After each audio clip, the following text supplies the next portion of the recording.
¿Les pasó alguna vez subir una foto a Facebook y que, sin nombrar a quienes estaban, la red social les sugirió a quién etiquetar?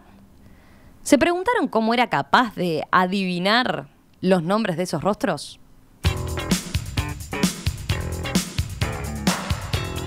Se trata de reconocimiento facial, que forma parte de las tecnologías biométricas que dominarán el mundo en los próximos años. De eso vamos a hablar hoy en nuestra columna de Disrupción, Tecnología e Innovación con Gustavo Galino, como todos los lunes. Gustavo, ¿qué tal? Un gusto, ¿cómo estás? Buenos días, ¿cómo va? Bueno, esto de alguna manera, este tema que tenemos hoy, el del reconocimiento facial, es un poco la continuación del que abordamos la semana pasada, ¿no? Que tenía que ver con los datos biométricos y la utilización de los datos biométricos en general, ¿no? Exacto. Empecemos, si te parece, a ver, algunos ejemplos. Yo mencionaba el de Facebook, que seguramente los oyentes lo tengan muy presente y les haya pasado, pero ¿en qué tipo de cosas se está utilizando el reconocimiento facial hoy en día? A ver, vamos a hacer un repaso de algunas. Por ejemplo, si ustedes usan Instagram y han usado algunas de los filtros, cuando se sacan una foto, una selfie, ahí tenemos un sistema de reconocimiento facial, o sea, una utilización de datos biométricos de la imagen de nuestra cara. Después, si ustedes, por ejemplo, usan Facebook, ya lo acabamos de decir, cuando se etiquetan es otro de los grandes usos. Y después hay otros usos que no son tanto de elección personal. Y ahí podemos dar algunos ejemplos locales e internacionales. Si vos vas al estadio Centenario, bueno, podés ser, digamos, vas a ser parte de lo que es, digamos, una utilización de las cámaras de reconocimiento facial. Las famosas cámaras de reconocimiento de las que tanto se habló en su momento como claro, la gran solución de seguridad. Donde se identifica a quienes integran una lista de personas que tuvieron problemas con el deporte y cuyo ingreso no está permitido, ¿no? Exactamente. Y después hay otros usos o otras exposiciones posibles que tienen que ver con simplemente el hecho de circular por la vía pública. Y acá abro un poco más el ejemplo, no tanto a lo local, porque no hay ejemplos que podamos establecer con claridad, pero sí, simplemente es entender que si nosotros fuimos filmados en la vía pública por algún tipo de cámara, que puede ser de uso privado o de uso público, de acuerdo al uso de cada tecnología, podemos ser pasibles de formar parte de una base de datos. Y cuando hablamos de reconocimiento facial, un sinónimo que vamos a estar comentando en toda esta columna tiene que ver con base de datos. ¿Y esto qué es? Bueno, el hecho de estar formando parte de un registro a partir de esos datos. ¿Por qué? Porque estos sistemas son de lectura de información. Ahí está, eso está bueno para entender, ¿no? ¿De qué hablamos cuando hablamos de reconocimiento facial? ¿Qué tecnología está atrás y cómo es el proceso de todo lo que se emplea, ¿no? Y de lo que comprende. Claro, y hay diferencias, pero a nivel como conceptual estamos hablando de poder, a partir de una imagen fija o dinámica, o sea, una imagen que puede ser una foto o que puede ser un video, estar traduciendo esa información en texto. En texto, obviamente, descriptivo de distintos rasgos, de distintos parámetros que sirven para justamente luego emplear esa información en distintos objetivos, con distintas finalidades. Esa información que traducimos de imagen a texto, se hace a través de distintas técnicas. Las más conocidas, las más populares, tienen que ver con la generación de distintos puntos, o sea, la posibilidad de, a través de ese escaneo de un rostro, poder establecer distancias, poder establecer rasgos, y esos parámetros únicos de esa cara se transforman en un único identificador que dice, esa es Romina, ese es Gustavo y nosotros. Y a partir de eso, después, obviamente, llevado a una base y contrastado con otras tecnologías, apoyado en otras capas de información, es lo que va a dar lugar a las cosas que ahora vamos a estar comentando y que a ustedes, algunas quizás los sorprendan. Claro, por ejemplo, estoy pensando para bajarlo a tierra con el estadio, ¿no? Sí. Ingresamos, identifican, esa es Romina, y después la siguiente capa de información puede ser el chequeo en el listado de si estoy autorizada o no para ingresar, ¿no? Exactamente, en ese caso puede haber un registro previo contra el cual se contrasta y se verifica. Y ahí tenemos una de las funcionalidades de esta tecnología, que es la verificación. La verificación es, tengo dos datos distintos, o dos IDs distintos en bases distintas, que lo que hago es, de alguna forma, mezclarlo para ver si el resultado es efectivamente el que yo estaba buscando. Después hay un paso que es quizás un poquito anterior, que es simplemente el hecho de identificar. ¿Qué es esto? Bueno, en un entorno donde hay múltiples elementos, que a través de un sistema de reconocimiento facial se pueda determinar que vos sos una persona y no sos otra cosa.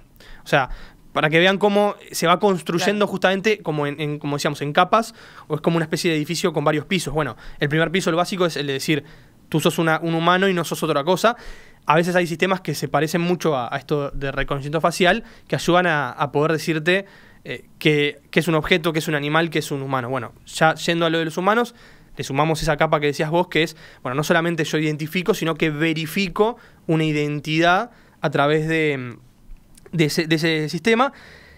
Y después esa extracción de datos de los que hablábamos, que son justamente de poder determinar a través del texto sobre la imagen, bueno, cómo una determinada persona se comporta o cómo una determinada persona es. Y acá empieza a estar lo más difícil de entender o lo que más nos va a sorprender, que es que hoy por hoy, a través de estos sistemas, quien los utiliza y quien los administra puede determinar si una persona tiene determinados rasgos, pertenece a determinados grupos, y ya no hablamos solamente grupos étnicos, sino a características mucho más profundas de la persona.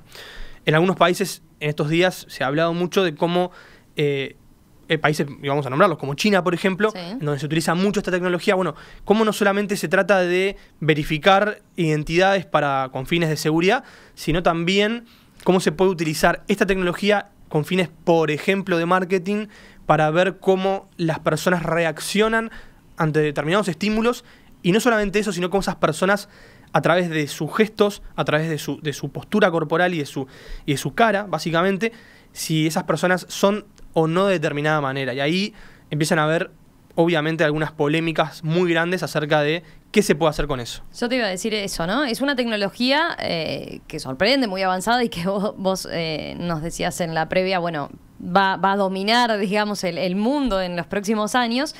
Pero claro, no está exenta de desafíos éticos y de muchísima polémica, ¿no?, en torno a eso. Me quedé con el ejemplo ese de lo que decías en China. Pasándolo en limpio, se utiliza el reconocimiento facial entonces para medir hasta las reacciones de las personas. Sí, en algunos casos ese uso, que todavía está obviamente está bueno aclarar que solamente para reconocimiento facial, que es como un paso anterior a esto que yo estoy comentando, los alcances, los porcentajes de efectividad de la verificación de una identidad rondan entre el 90 y el 95% en los ejemplos más desarrollados. Facebook es uno de ellos, que está en el 95%. O sea que hay un 5% todavía de error, de margen de error, que es grande, que es enorme. O sea, no podemos quedarnos con que eso soluciona, porque en ese 5%, si vos pensás que vos tenés una base de 300 millones de usuarios, por ejemplo, como puede ser la base de Estados Unidos, que es lo que se estima que está hoy por hoy registrado. Si vos tenés un 5% de margen de error, mirá la cantidad de millones de personas que pueden ser afectadas por ese uso de los datos. Bueno, no obstante, es una tecnología que va a tender a llegar al 100%, al menos eso los expertos lo están indicando. ¿Qué pasa con el caso de China? Bueno, la base de datos es de miles de millones. Se estima que casi la mitad de la población china está siendo expuesta a algún tipo de sistema de reconocimiento facial, y por ende forman parte de algún tipo de base que justamente se alimentan de distintos datos con distintos fines o intereses. Entonces, el tema de la criminalidad es uno de los que más se ha destacado en estos días, y se habla mucho de cómo se está en distintos lugares públicos monitoreando en tiempo real que esas personas que están circulando tengan unos antecedentes penales, y sean buscadas o directamente hayan cometido algún delito y por ende tengan que ser en el momento apresadas. ¿Qué pasa con esto otro que yo planteaba como una cosa que está más para el futuro, que tiene que ver con a través de solamente reconocimiento facial poder establecer cosas de la persona? Bueno, es un terreno donde lo ético, y si ya en esto que estamos hablando, lo ético está muy en el borde o pasado del otro lado, esto otro que yo estoy diciendo muchísimo más. Plantean muchas dudas que no están hoy respondidas. Hoy no podemos decir qué va a pasar con ese uso. Lo que sí es real es que si vos tenés una cantidad de datos tan grande, podés, a través de estos sistemas y otros, y la inteligencia artificial, que obviamente interviene en todo esto, poder establecer determinados parámetros. A ver, ¿qué quiero decir con esto? Yo le puedo decir a un sistema que hay usuarios que tienen determinados rasgos faciales y que tienen determinados comportamientos. Y lo que estos sistemas hacen es, justamente, en base a toda esa información, vincularla, mezclarla y sacar determinadas conclusiones.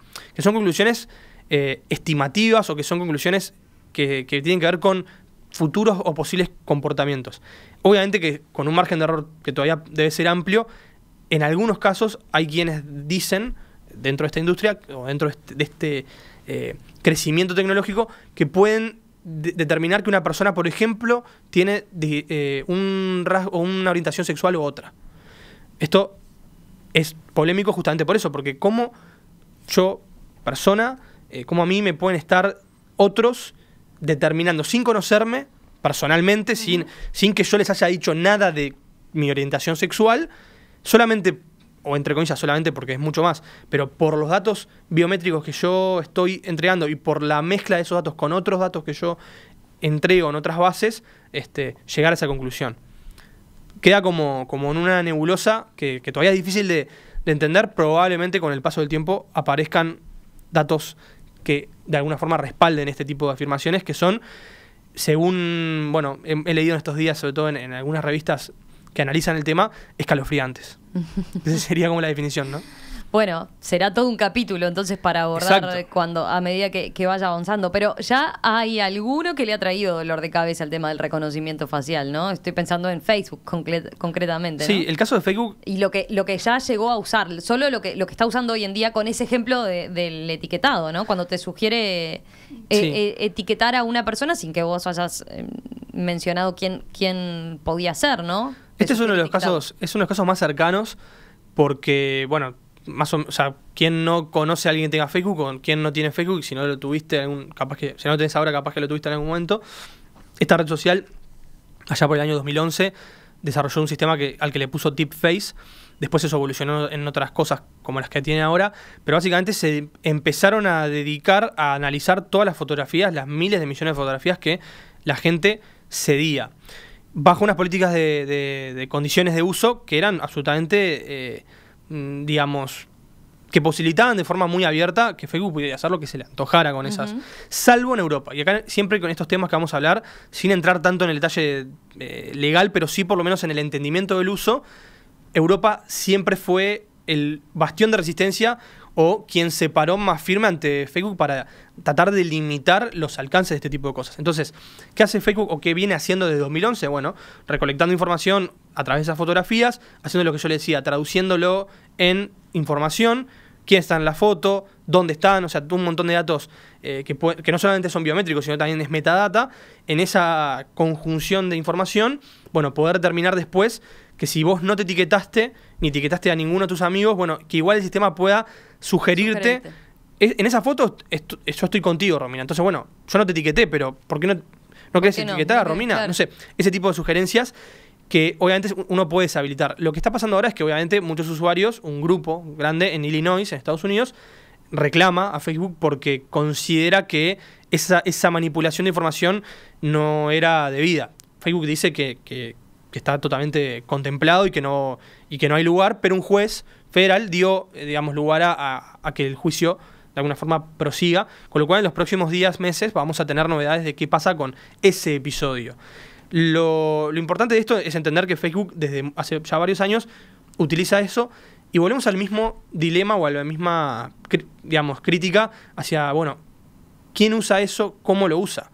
Yo estoy dando mi información, ya todos lo sabemos que lo hacemos, pero bueno, yo quiero realmente que Facebook le esté sugiriendo a otros que me etiqueten a mí, o directamente yo quiero formar parte de ese programa. Entonces ustedes pueden en su Facebook entrar a la configuración. Eso, ahí está. Acá viene el tip de Gustavo para cómo zafar de... O cómo por lo menos no formar parte... Claro.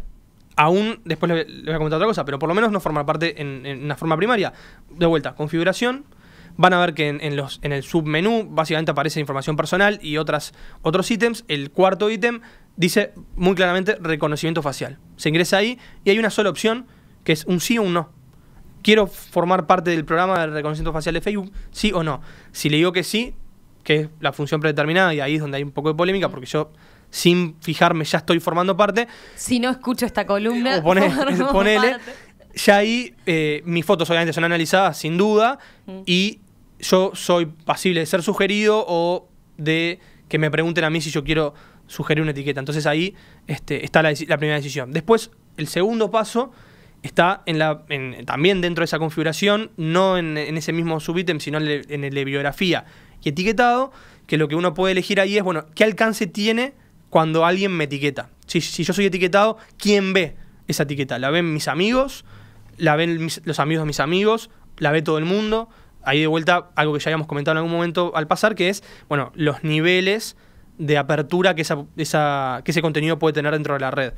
Son dos cosas que hay que contemplar, que hay que ver y tomar la decisión de hasta qué lugar nosotros queremos dejar que eso influya.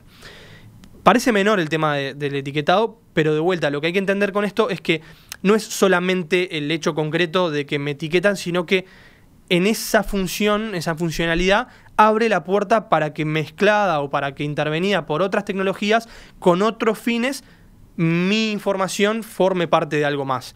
Entonces, volviendo al principio de la columna de hoy, este tema del reconocimiento facial es un tema que hay que entenderlo por capas o hay que entenderlo por alcance y por objetivos. O sea, ¿qué quiere decir? Es información muy sensible que, bien o mal usada, puede determinarnos, obviamente, una situación muy complicada. El tema de la privacidad, en el mejor de los sentidos. O sea, ¿por qué si yo estoy circulando por la calle, por la vía pública, quién tiene derecho a filmarme en alta calidad para después utilizar eso con fines que yo desconozco, a los que yo nunca accedí? Si es obviamente parte de una política pública, bueno, probablemente ahí vos tengas un marco de resguardo. Es la seguridad nacional contra el terrorismo, claro, o contra cualquier otro caso. Ahora, si es una empresa privada que filma, usa esa información y después la utiliza con otros fines, que pueden ser propagandísticos o que pueden ser directamente, en algunos casos, como ya se han denunciado en Rusia, por ejemplo, que hay un caso de una persona que filmaba gente en HD, usaba su registro biométrico, lo vinculaba con otras bases de otros servicios, lograba a través de esa información que los otros servicios tenían llegar a familiares o a la misma persona que estaba ahí filmada para extorsionarla con algún tipo de información que podía llegar a adquirir. ¿Qué quiero decir con esto? La persona aparecía en la vía pública, no daba más que su cara, pero a partir de esa información, con otras bases de datos vos podías determinar que esa persona, por ejemplo, había cometido algún ilícito o formaba parte de alguna actividad clandestina. Entonces, ahí empezaba la extorsión, porque esa persona o esa organización podía decirle a esa otra persona, mirá que yo sé lo que vos hacés, claro, porque te capté a través de tu información biométrica y pude con otra información extra acceder a esa digamos, extorsión. Con lo cual, quedé con el último concepto y ya cerrando, con algo que da un poco de miedo, que es un poco escalofriante, vuelvo a la misma palabra, pero esto simplemente es para entender hasta dónde puede llegar si los límites se corren para un lado o para otro, y hasta dónde está el desafío de todos nosotros de enfrentarnos a ese tipo de tecnologías hoy, mañana y pasado mañana, y poder de alguna forma, no sé, estar como cubiertos, seguros o no, y bueno, queda como una luz ahí. Sí, y en este caso empezar a entender también de qué se trata, ¿no? Además, el reconocimiento facial, porque como bien decíamos, es lo que se viene y lo que va a ir avanzando a pasos agigantados. Gustavo, gracias como siempre. Un placer. Nos reencontramos el lunes que viene, ¿te parece? Dale.